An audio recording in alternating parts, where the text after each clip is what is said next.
मंजित की शादी रोहन से होती है। रोहन को नशे की बुरी लत लगी होती है।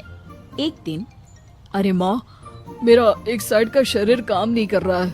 मैं आज खेतों में कैसे जाऊंगा? अरे बेटा, ऐसा ना बोल।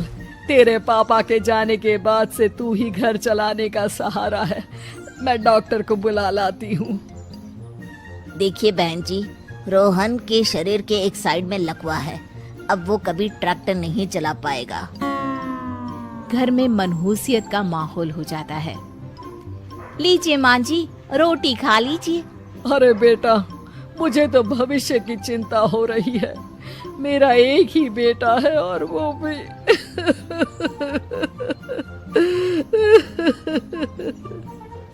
माँ जी, आप चिंता न करें। जब तक ये बीमार है मैं खेत जाकर काम कर लिया करूंगी। वैसे भी नशे के कारण इनका शरीर काफी कमजोर हो गया है। अगले दिन मंजीत खेत में जाकर काम कर शाम को घर लौटती है। ये ले बेटा, पानी पी ले। कैसा रहा काम का पहला दिन? माँ जी, काम तो ठीक है, लेकिन मैं अगर ट्रैक्टर चलाना सीख लूँ ना तो काम और भी आसान हो जाएगा। अरे बेटा, दुनिया क्या कहेगी कि औरत होकर ट्रैक्टर चला रही है। माँ जी, या तो हम दुनिया देख ले या अपना घर, कोई बात नहीं। जब ये ठीक हो जाएंगे तो सब ठीक हो जाएगा। अरे बहू, जरा बाहर तो आना। जी माँ जी। बहू, तेरे मामा जी आए हैं, तूने बुलाया था ना? हाँ माँ जी, वो मामा जी ना आज से मुझे ट्रैक्टर चलाना सीख। मंजित मामा से ट्रैक्टर चलाना सीखती है। वो मन लगाकर खेतों में काम करती है। और एक दिन, माँ जी, पता है इस बार पूरे गांव में सबसे ज्यादा फसल का उत्पादन हमारे खेतों में हुआ है। इस साल तो खूब पैसे आएंगे। हाँ। सास खुश नहीं होती है। वो चुपचाप वहाँ से जाने लगती है। तभी मंजित उसे रोक लेती है। क्या हुआ माँ जी, आपको खुशी नहीं हुई? बेटा, आज डॉक्टर साहब बोल रहे थे कि रोहन के ठीक होने के लिए 5 लाख रुपए की जरूरत है। समझ नहीं आ रहा क्या करूं। मंजित शांत हो जाती है। अगले दिन सास मंजित के पास आती है। बेटा, ये मेरे गहने हैं। इसे अपने गहनों के साथ जोड़कर सुनार को दे आ। जितने पैसे हो ले आ। डॉक्टर को आज ही देने हैं। मंजित अपने गहने और सास के गहनों को लेकर दुकान में बेचकर पैसे लेकर घर आ जाती है। माँ जी, सिर्फ 3 लाख रुपए का ही इंतजाम हो पाया है। बाकी के पैसे कैसे आएंगे?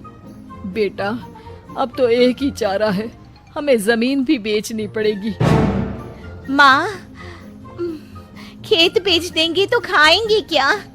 अरे बेटा, कोई दूसरा चारा भी तो नहीं है। रोहन ठीक हो जाए तो वो मेहनत करके इससे भी बड़ी जमीन ले लेगा। सास बहू मिलकर खेत भी बेच देते हैं।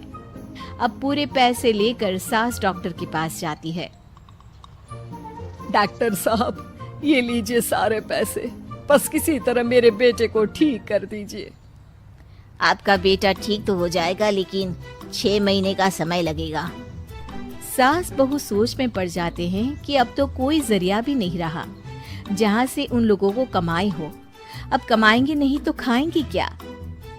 माँ जी, मेरे माता पिता ने लड़की होने के कारण मुझे ज्यादा पढ़ाया लिखाया नहीं, लेकिन ट्रैक्टर चलाना सीखकर मैं कुछ काम करने के लायक तो हो ही गई हूँ। अरे बेटा, ट्रैक्टर अब कहाँ चलाएगी? खेत तो बिक गए हैं।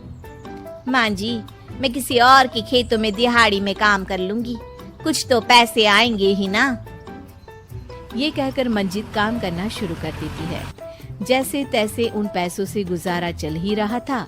माँ जी, पास के अस्पताल से मुझे नौकरी के लिए ऑफर आया है। पैसे भी ये 4 गुना ज्यादा मिलेंगे और अब खाने पीने दवाई के साथ हम कुछ पैसे भविष्य के लिए भी जोड़ पाएंगे। लेकिन काम क्या है बहू? माँ जी, मुझे अस्पताल की एम्बुलेंस चलानी है। अरे, तू तो मेरी बहू नहीं, बेटा है बेटा। जरूर जा बेटा। और हाँ, तूने पूरे गांव में एक मिसाल कायम कर दिया कि हर काम हर कोई कर सकता है। उनके लिए लड़की या लड़का होने की कोई जरूरत नहीं। मंजित मन लगाकर काम करना शुरू कर देती है। आगे जाकर वो खुद का एम्बुलेंस भी खरीद लेती है और अब तो उसका पति भी ठीक हो जाता है और सब पहले से भी ज्यादा खुशहाल जिंदगी जीने लगते हैं।